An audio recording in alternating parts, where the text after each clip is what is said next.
आज प्रदेश की बातें में हम आपसे सिर्फ एक ही रिक्वेस्ट करेंगे कि आप अपनी सुरक्षा खुद करें।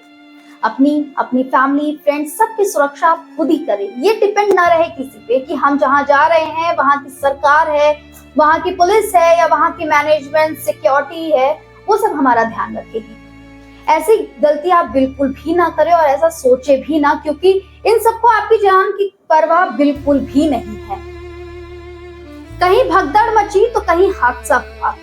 भीड़ को संभालने की कोशिश भी की गई, लेकिन फिर भी कई लोगों की जान चली गई। फिर क्या था, किसी ने दुख जताया तो किसी ने मुआवजा देने का ऐलान कर दिया, तो वहीं कई लोग सोशल मीडिया पर पोस्ट करे और सैड हुए और दुख जताया कि हम बहुत दुखी हैं। वो सब ठीक है, लेकिन क्या ये सब करने से जो मर गए हैं क्या वो वापस आ जाएंगे? किसी का बेटा, किसी का पति, किसी का भाई, क्या वो सब वापस आ जाएंगे? जिन्होंने अपना खोया है, क्या उन्हें वो वापस मिल जाएगा और जिंदगी फिर वैसे ही चलने लगेगी जैसे पहले चल रही है? नहीं। इसीलिए अपनी सुरक्षा आपको खुद ही करनी होगी, किसी पे डिपेंड नहीं रहना है। 18 साल बाद आरसीबी आईपीएल मैच जीती। सभी लोग खुश थे, हम भी खुश थे, सभी ने जश्न मनाया, लेकिन वो जश्न कुछ ही देर में मातम में बदल गया और 10 मासूमों की जान चली गई। आरसीबी टीम ने बुधवार दोपहर सोशल मीडिया पर पोस्ट करते हुए बताया कि शाम 5 बजे विक्ट्री परेड निकाली जाएगी। इसके अलावा टीम ने ऑनलाइन लिमिटेड फ्री पास की भी घोषणा कर दी थी। Free pass. Bengaluru traffic police को अंदाजा था कि भीड़ ज्यादा होगी और वो भीड़ को नहीं संभाल पाएंगे, इसीलिए उन्होंने विक्ट्री परेड के लिए सख्त मना कर दिया और कहा कि हम नहीं संभाल पाएंगे। फिर उसके बाद टीम ने विक्ट्री परेड भी कैंसिल कर दी, लेकिन आरसीबी के फैंस वहां पहुंच गए और भीड़ हो गई और ये भीड़ हादसे में तब्दील हो गई। लेकिन सवाल ये है कि पुलिस के अलावा क्या किसी को भी ये अंदाजा नहीं था कि ऐसा भी होगा? कर्नाटक के सीएम सिद्धारमैया को भी ये नहीं पता था कि इतनी ज्यादा भीड़ हो जाएगी या ऐसा हादसा होने की संभावना है। लेकिन उल्टा तो वो आरसीबी के साथ जश्न मना रहे थे।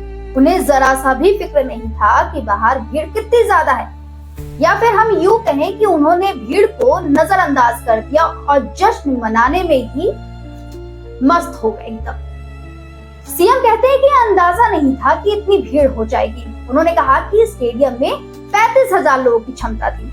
सर, जब 35,000 लोगों की क्षमता थी तो आपने स्टेडियम के बाहर इतने लोगों को रहने क्यों दिया? दूर से बैरिकेडिंग क्यों नहीं लगाया? क्या आपको ये नहीं पता था कि आरसीबी जीती है या आरसीबी के फैंस आएंगे? क्या आपको ये नहीं पता था कि विक्ट्री परेड होने वाला था, लेकिन वहां की पुलिस ने विक्ट्री परेड के लिए मना कर दिया था?